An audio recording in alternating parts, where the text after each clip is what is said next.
Μέχρι ποια ηλικία, λοιπόν, κύριε καθηγητά, μπορεί να φτάσει ο σύγχρονος άνθρωπος ή αυτός που γεννήθηκε πριν από 20 χρόνια?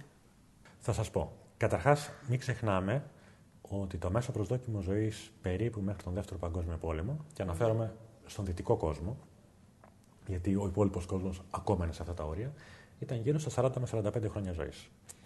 Αυτή τη στιγμή, στο δυτικό κόσμο, αναφέρομαι στην Ευρωπαϊκή Ένωση και στις ΗΠΑ, ουσιαστικά το έχουμε διπλασιάσει. Έχουμε φτάσει περίπου στα 80. Άρα, είδατε πόσο σε μία 50ετία, 60ετία, κάναμε τεράστια άλματα και τα άλματα αυτά, αυτό το χρόνο, οφείλονται σε δύο πράγματα. Στην ανακάλυψη των αντιβιωτικών και στην δραματική ελαχιστοποίηση της παιδικής θνησιμότητας. Πια συσσωρεύουμε πληροφορία. Γίνονται και θα γίνονται καλύτεροι προγενετικοί έλεγχοι, γίνονται και θα γίνονται όλο και περισσότερα check-up, άρα ο καθένας μας θα μπορεί να αυτοπροστατεύεται γνωρίζοντας.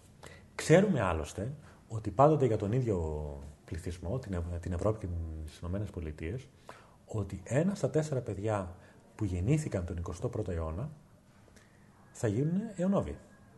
Ακόμα κι αν οι βιοιατρικές επιστήμες και έρευνα σταματήσουν το που είναι σήμερα.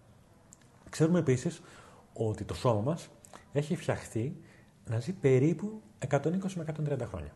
Θα έχουμε όλο και περισσότερους ανθρώπους να φτάνουν σε αυτό το ρεκόρ, σε αυτό το ανώτατο όριο. Αυτό δηλαδή που τώρα το έχουμε σαν κάτι εντελώς σπάνιο, ρεκόρ Guinness, θα είναι... Ακριβώς. Το βασικό λοιπόν ζητούμενο είναι όχι μόνο να έχουμε ανθρώπους υπεραιωνόβιους, αλλά να τους έχουμε με υγεία. Αυτό λοιπόν είναι το πρακτικό κομμάτι το οποίο προσωπικά με ενδιαφέρει. Τώρα, από εκεί και μετά υπάρχουν και μια σειρά από υποσχέσεις για το μέλλον. Δηλαδή, καταρχάς θέλουμε να ζήσουμε πολύ παραπάνω από τα 120. Και πώς θα μπορούσαμε να το κάνουμε αυτό? Η μεγαλύτερη υπόσχεση αυτή τη στιγμή είναι τα βλαστοκύτταρα και θεραπευτική κλωνοποίηση. Με πολλά ερωτηματικά, τα οποία πρέπει να επιληθούν, θεωρώντας ότι δεν θα υπάρχουν μια σειρά από παρενέργειες, τις οποίες πρέπει να μελετήσουμε, εάν πραγματικά η χρήση βλαστοκυττάρων υλοποιήσει τα όσα σήμερα υπόσχεται, ο κάθε άνθρωπος θα μπορεί να έχει αυτόλογα αμοσκεύματα, άρα όποτε του χαλάει κάποιο όργανο, να μπορεί να το κατασταθά με κύτταρα δικά του, άρα αυτό το μόσχευμα να γίνεται αποδεκτό. Σε αυτή την περίπτωση, και εφόσον όλα αυτά τα πράγματα πάνε σε αυτή την κατεύθυνση, ενδεχομένως θα ξεπεράσουμε κατά πολύ ακόμα και αυτό το ρεκόρ των 120 με 130 χρόνια. Εδώ υπάρχουν τεράστια θέματα. Το θέλουμε? Είμαστε ως κοινωνία έτοιμοι να το δεχθούμε? Θα υπάρχουν, όπως καταλαβαίνετε, οικονομικά ζητήματα. Μια τεράστια άλλη κοινωνία θα αναπτυχθεί από αυτές τις συνθήκες. Βέβαια, αν με ρωτήσετε την προσωπική... Ίσως πάνε παράλληλα, κύριε καθηγητά, έτσι δεν είναι? Βέβαια, αν με ρωτήσετε, αυτό το οποίο με ενδιαφέρει δεν είναι το πόσο θα ζήσω, αλλά όσο θα ζήσω να είμαι υγιής, να είμαι νέος. Δηλαδή, αν κάποια στιγμή η επιστήμη καταφέρει να διπλασιάσει το προσδόκιμο ζωής, θα ήθελα οι άνθρωποι εκείνης της εποχής, στα 120, να πηγαίνουν στο πανεπιστήμιο και να ρουφάνε τη γνώση όπως σήμερα τη ρουφάνε 20χρονοι. Και για να κλείσω με κάτι άλλο, την εποχή που οι άνθρωποι ζούσαν... Άρα και πνευματικές τους λειτουργίες και ικανότητες. Και σωματικές. Ναι. Δεν θέλουμε ανθρώπους που να είναι για δεκαετίες γέροι. Ούτε οι ίδιοι θα το θέλουν, ούτε η κοινωνία θα είναι σε θέση να το υποστηρίξει. Και θα κλείσω με αυτό.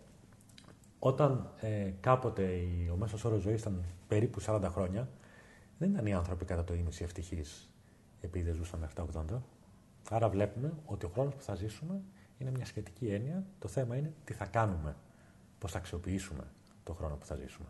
Τι έχει συμβεί και το όμορφο νησί των Σπετσών συνδέεται με τη βιολογία, τους γενετιστές? Θα ήθελα να μας πείτε πώς ξεκίνησε αυτό. Συνέδρια στις βιοεπιστήμες στις Σπέτσες γίνονται ανελιπώς από το 1966. Υπάρχει μια μακροχρόνια ιστορία. Να μην τα πολυλογώ, 18 νομπελίστες έχουν περάσει από τις Σπέτσες. Κάθε χρόνο φιλοξενούμε κάποιους ανθρώπους σε επίπεδο Νόμπελ. Αρκετοί χιλιάδες νέοι επιστήμονες και εκατοντάδες καθηγητές. Είναι, αν θέλετε, όπως συγκεκριμένα νομπελίστας το έχει πει, και θα πω και το όνομά του, Άρον Σίχανόβε, έχει γράψει σε αντίστοιχη συνέντευξή του, οι Σπέτσες είναι η μέκα της επιστήμης. Υπάρχει και ένα περιστατικό που θα έλεγα ότι αξίζει να το συζητήσουμε, μια και έχει να κάνει με τους βιολόγους γενετιστές φιλέλληνες και με ένα στοιχείο που έχει πολύ ενδιαφέρον, ότι κάποιος εξ αυτών ερωτεύτηκε για τη Μελίνα Μαρκούρη. Ναι, πράγματι. Από όσο γνωρίζω, στο πρώτο συνέδριο που έγινε στις Σπέτσες, όπου ήταν ακριβώς η αφρόκρεμα της επιστήμης της εποχής εκείνης, ο Βότσον, ο Κρίκ, ο Ζακόμπ, ο Μονό και πολλοί άλλοι, λιγότερο γνωστοί στο ευρύ κοινό, βρέθηκαν στις Σπέτσες. Κατά τύχη η Μελίνα με τον Τασέν έκαναν διακοπές και υπήρξε ένα πολύ ενδιαφέρον ειδήλιο. Δεν χρειάζεται να πούμε δημόσια τα ονόματα, το οποίο ενδεχομένως συνέβαλε στο να διατηρηθεί αυτή η παράδοση. Η Μελίνα ακόμα από τότε λοιπόν βοηθούσε στον τουρισμό της Ελλάδας. Ναι. Σας ευχαριστώ πολύ. Να είστε καλά. Ευχαριστώ.